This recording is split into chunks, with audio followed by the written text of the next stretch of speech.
অবশেষে গ্রেপ্তার 7 বর্ষীয় শিশু কন্যা ধর্ষণ কাণ্ডের অভিযুক্ত। পাষণ্ডের নাম আকাশ নায়েক ভিল।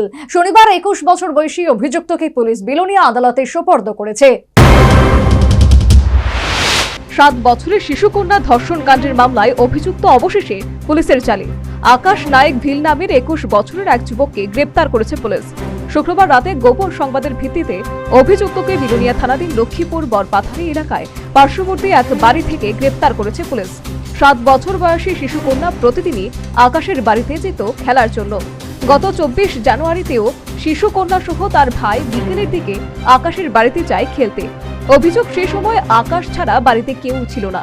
নির্জনতার সুযোগ নিয়ে অভিযুক্ত আকাশ নায়েক ভিল সেই কন্যা শিশুকে জোরপূর্বক ধর্ষণ করে বলে অভিযোগ।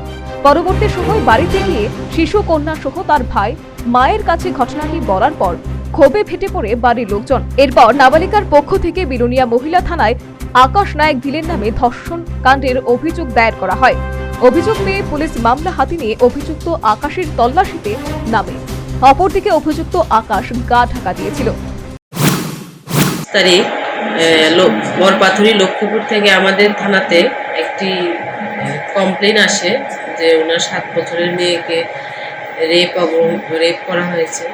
তখন আমরা সেই অনুসারে মামলা নিই পক্সো ধারায় এবং আইপিসি ধারায়। তারপর আমরা সেই অনুসারে আমরা আসামিকে অ্যারেস্ট করি গতকাল রাত। শনিবার ধর্ষণ কাণ্ডে গ্রেপ্তার অভিযুক্ত আকাশকে আদালতে সোপর্দ করেছে। আদালত অভিযুক্ত আকাশকে 2 দিনের জেল রিমান্ডে পাঠিয়েছে। Bureau report, news vanguard.